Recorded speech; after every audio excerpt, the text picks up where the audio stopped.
She's just a girl and she's on fire.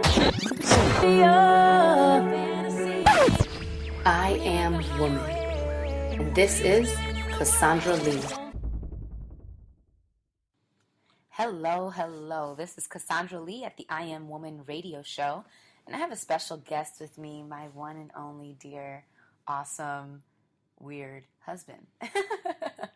This is Paoulo CQ here, guys. And I want to introduce you guys to my husband. And we're just going to have an awesome time talking to you guys. Baby, you want to say anything? Yeah, I just want to say how thankful I am to be on this show, man. This is I Am Woman. I think the introduction is so amazing. I just think that right there is just, I don't know, I just get pumped up hearing that, you know. I'm like, oh, man, this is going to be an awesome show. I love it.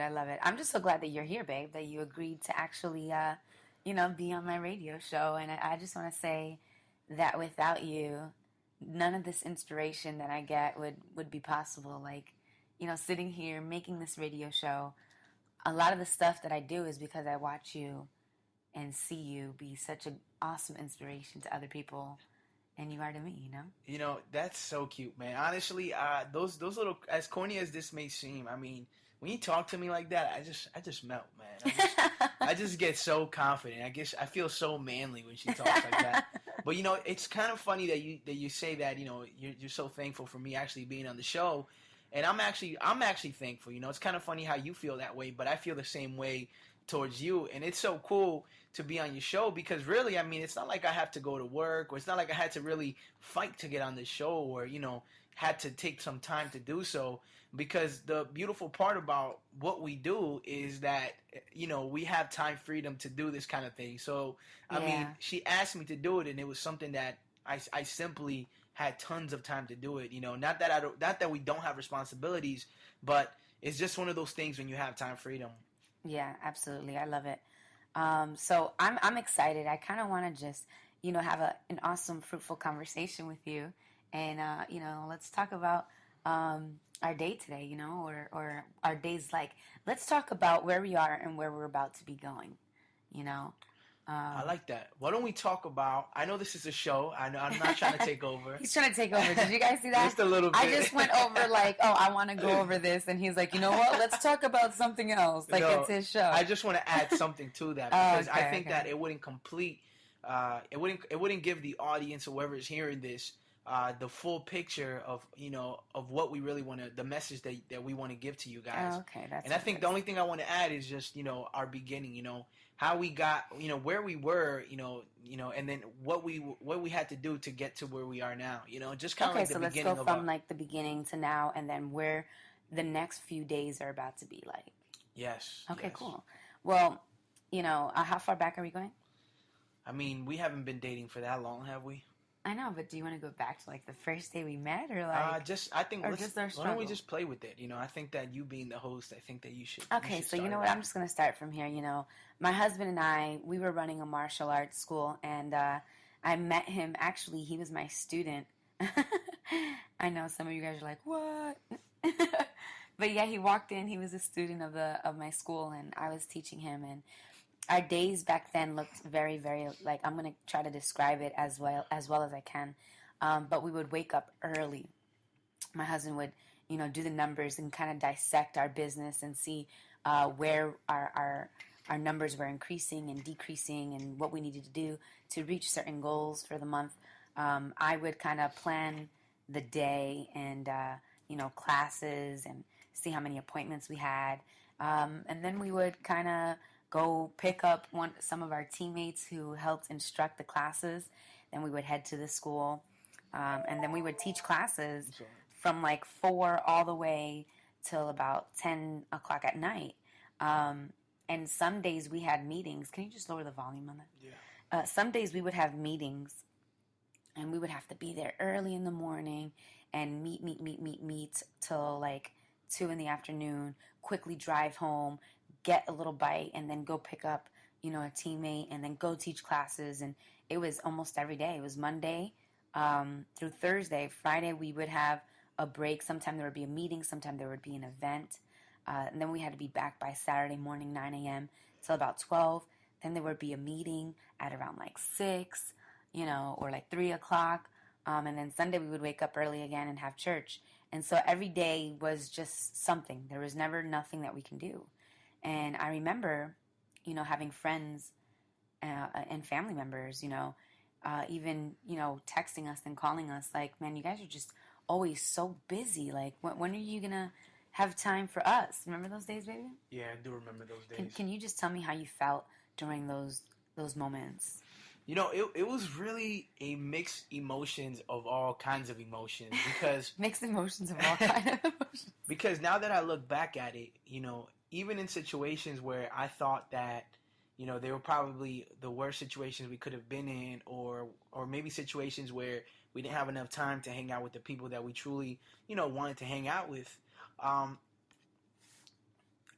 realized that there was such a major lesson that we actually learned in all of that. So, it's kind of like a love and hate relationship, because there was moments where I really hated it, and there was moments where I really loved it. And they were actually the same moments, but it wasn't until I actually got better understanding, and actually when, time went by, that I actually could look back at those experiences and actually say, you know what, I actually can testify and say that I'm actually glad that that happened. But having time freedom is just absolutely phenomenal. Yeah, I mean, for me, I grew up doing this. So my life was always wake up, go to school, go straight to martial arts, stay there till it closed, go back home, do some homework, wake up early, and repeat the whole thing. And even on weekends, my life was just filled with this strict schedule. And it was great, because it made me who I am. I grew up in structure, and I think that the best part of the kind of lifestyle we just had was, being able to just inspire other people. I mean, that's what really made my day. There were days where, I was just exhausted and tired and frustrated. But the moment I actually stepped into, the classroom floor and taught or met people, it just felt that much greater, but definitely time consuming. And I've done it all my life. So I was just getting, exhausted. And I kept thinking to myself, is this what I'm supposed to be doing? And I knew deep down inside that God had more for me and more for my husband, because I knew that what he had, his gifts and my gifts, put together the power that we really had and where we wanted to use them. I just didn't know when they were supposed to be used, how they were going to be used, or in what vehicle, really. And I remember just, praying like, God, there's this vision, or like there was this lifestyle that I had imagined us living. And I just kept praying, God, give me that lifestyle, because that's the lifestyle I wanted. And I couldn't really describe it in words. It was just an image that just felt so good. And long story short, God answered that prayer. And we decided we had to do a really difficult decision, which was, continue the lifestyle that we were living, or, go separate ways. And our favorite part was the kids, the students, the parents. And we decided to let go of that and allow God to kind of work through us. And in that point of our life, it felt like we were going through a spiritual baptism. Remember that, babe? Yes. Where God had to just bring us all the way down, so we can come up a totally new person, just so that we can experience the life that I imagined. And I was grateful for it, because I knew this is exactly what God wanted. It felt right. And I was just thankful. And now, baby, can you just describe what our life is like now? When we mention freedom, that's a word that is very broad, and can mean a lot of things, especially to you or to anybody else. But I think what freedom really means to us is not so much having tons of time, but I think that freedom goes a little further and a little deeper into actually being able to show the characteristics and the qualities and what's really inside of you, to be able to just express that to the world, to express it to others, to be able to just close your eyes and say, this is who I am, these are my flaws, these are my defections, and as a matter of fact, it's through my weakness that I'm actually made strong. Is actually what I really think freedom is not being afraid to show your true colors, not being afraid to be the very things that you actually thought were weaknesses. They're actually your strengths. And I'll tell you this, right? You know, growing up, I always was very sensitive in my spirit, you know, and I used to hate that about myself. I used to say, man, you know, why do I always gotta cry, you know? And I just remember my He's parents. a crybaby. My parents always saying, look, oh, my sister, like, oh, well, you gonna cry? You know, oh, look, he's gonna cry, you know? And I used to hate that about myself. So as I got older, I made like a brief, you know, like an analysis, and I said, okay, let me cut out all the things that I think are weak, and let me mask them with something I think that is going to make me look stronger, or something that's going to give me a certain appeal to myself, that's going to give this certain image that I'm looking for, and in doing so, I basically began to start getting rid, or should I say, began to start hiding the things that actually made me really strong. Now, the reason why I say that I was very, you know, you might be asking yourself, well, what does you being a crybaby or you being sensitive have to do with your actual strength, you know? And I began to realize that, you know, because I was so sensitive, I realized that I was very passionate about a lot of things, and the only way that I can actually, you know, tap into my power and activate the powers that God has given all of us, was for me to be able to, you know, say to myself and get in complete alignment with Him, and get in complete alignment of who I was, which was, you know, this sensitive guy that just completely can speak with passion and with heart, and I started realizing that was what I was gifted at. You know, I was gifted to be able to inspire others, to speak life into them, and the only way that was going to happen was not by just me speaking words without, you know, just colorless words, but it was for me to add my words and make my words become flesh, for people to be able to pierce through people's heart and to really connect with them. And you see, I didn't know that, and for such a long time I hid what I thought were weaknesses that were actually my strengths, and I hid that away from me, you know? Yeah, I mean, I can say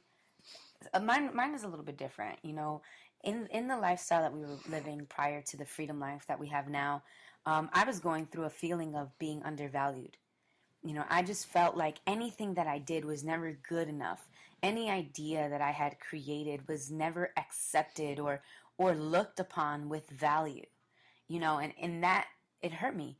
I was undervalued monetarily, and, you know, with appreciation.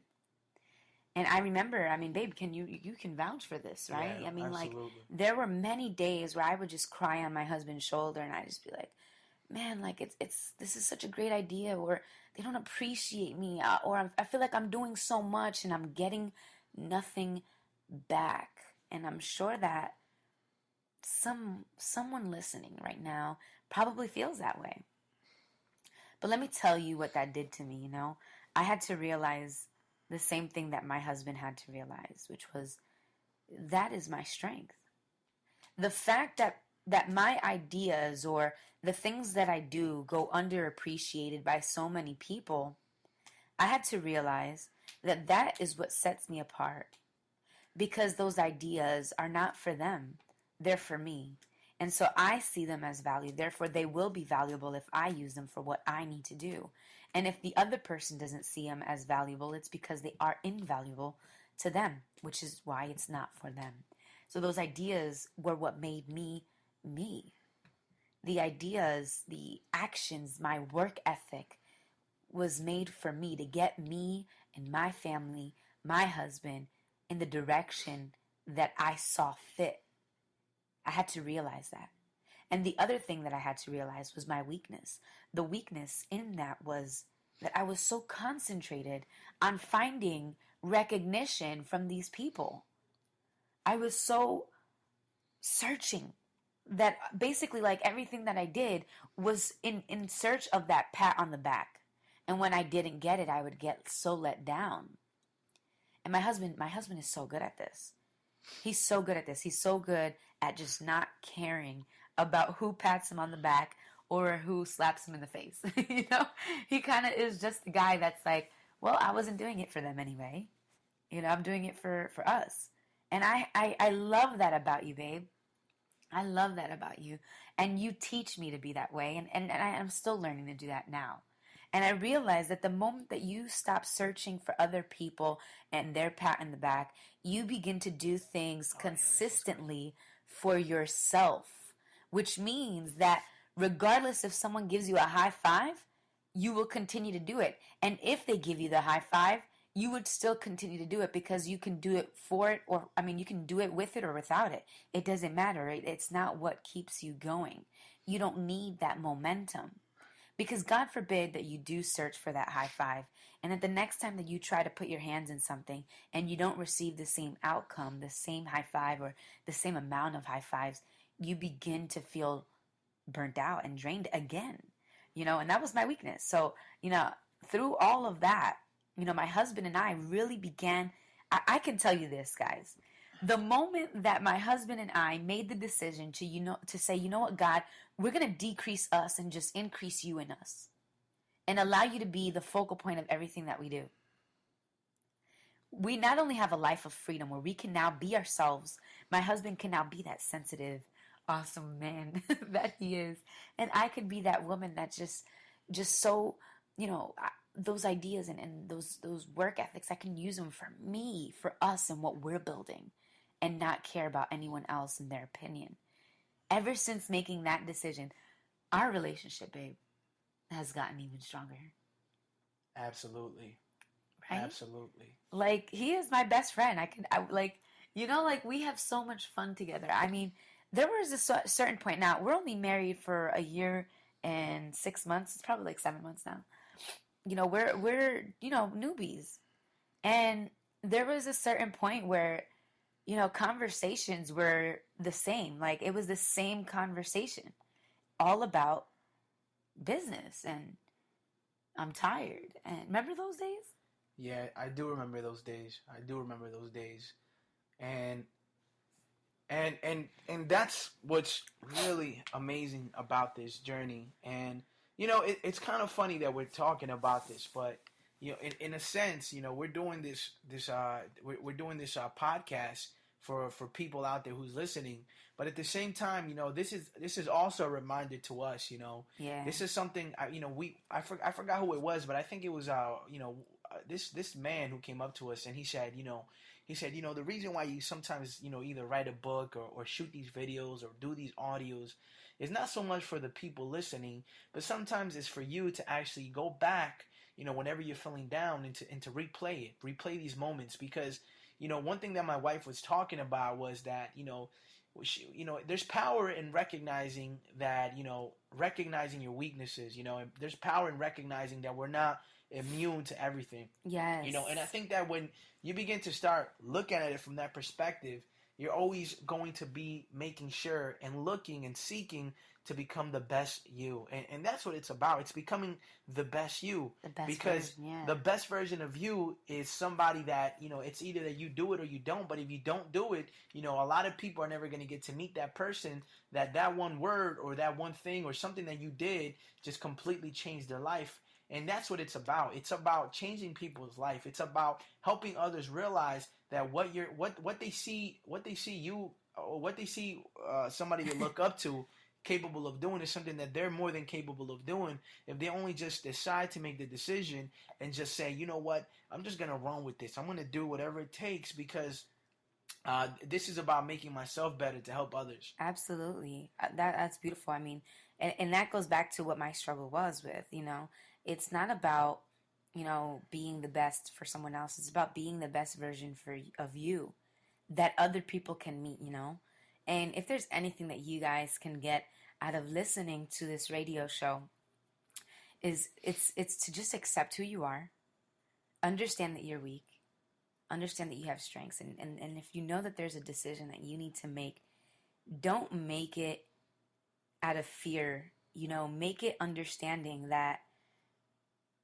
something good is going to come out of it. My husband just said something very powerful. He said that it's not about you, it's about everyone else. And when you become the best version of you, it's allowing other people to meet that person that can possibly change their life.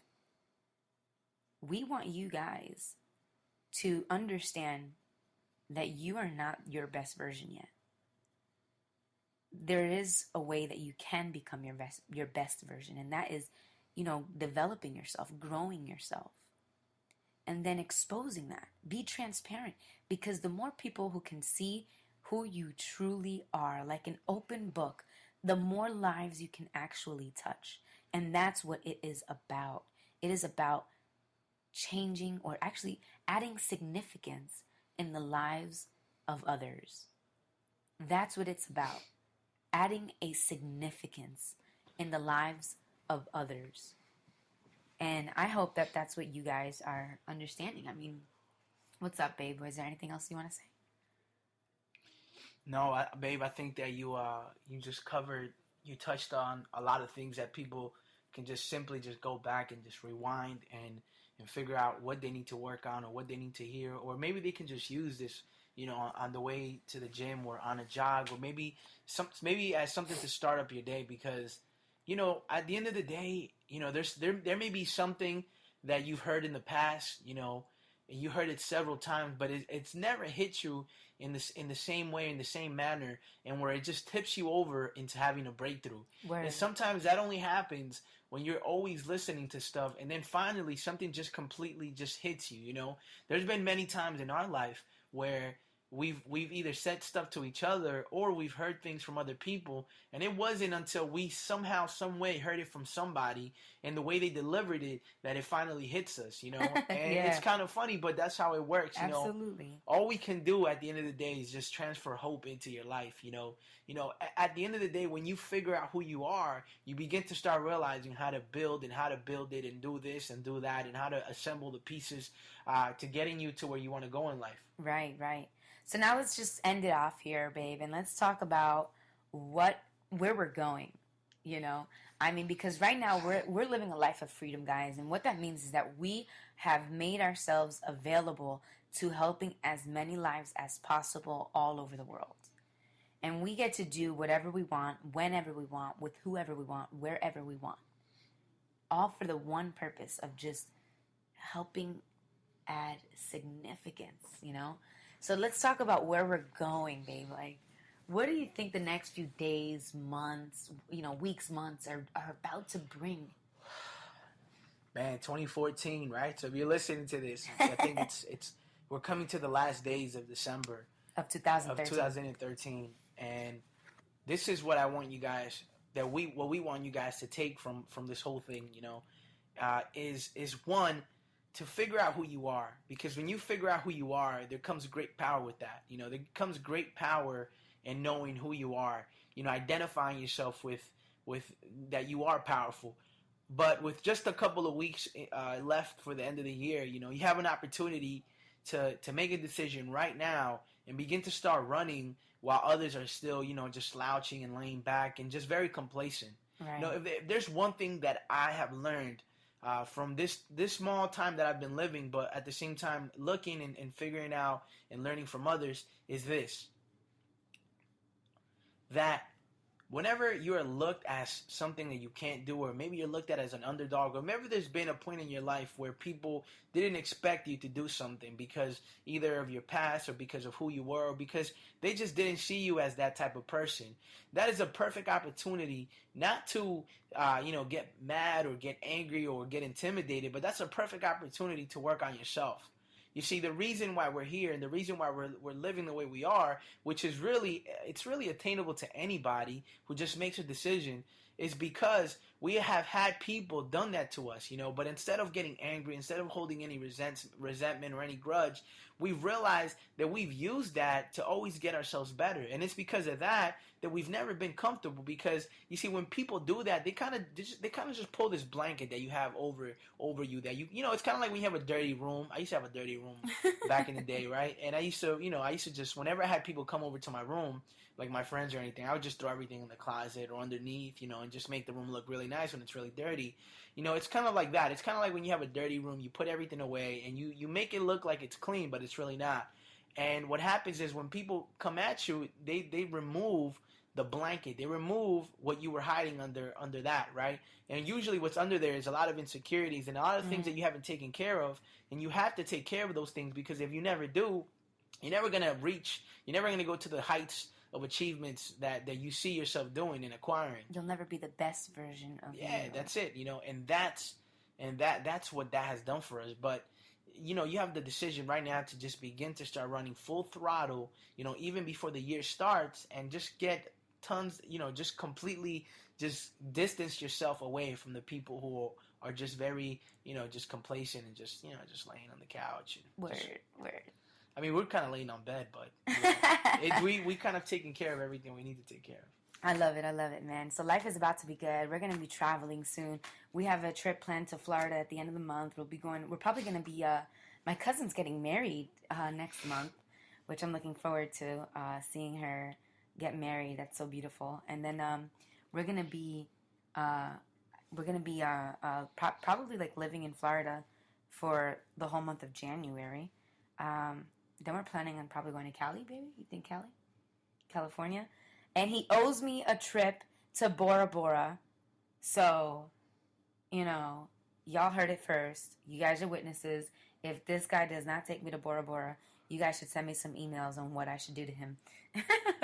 She does know martial arts. But remember that I was his sensei.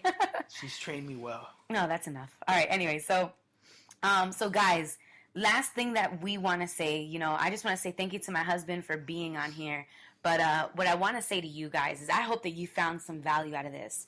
There is a way to add significance in your life. That you have a story yourself. You need to become the best version of you so that can be exposed to the world.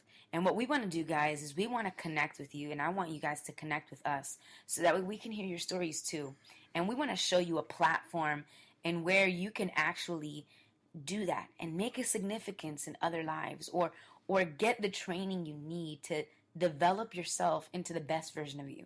Because one thing I found out is that the best way to become the best version of you is by hanging around people who are doing the exact same thing. And so we want to connect with you guys so we can ensure that that's exactly that we want to help you do in your life. And so I want you guys to go to this website. It's called teamupwiththepowercouple.com. That's right, teamupwiththepowercouple.com.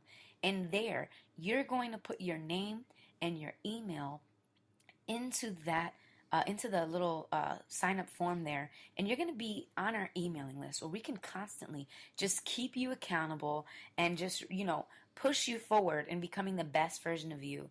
And if you want to lock arms with us and just really, join the team here with us, our team is called Power Quantum Team, which stands for a powerful sudden significance, or a powerful sudden increase, and you can substitute whatever it is that you want increase or significance in. So I want you guys to just go to teamupwiththepowercouple.com, watch the little freedom video, and then write your name and your email. And we would love to connect with you, right, baby? Yeah, add us on Facebook if you guys get a chance. Yeah, add us on Facebook. My name is Cassandra Lee. My husband's name is Paoulo CQ. All right, guys. Peace, love, and chicken grease to the Middle East. Thank you, baby, for being on this show. Thank you for having me.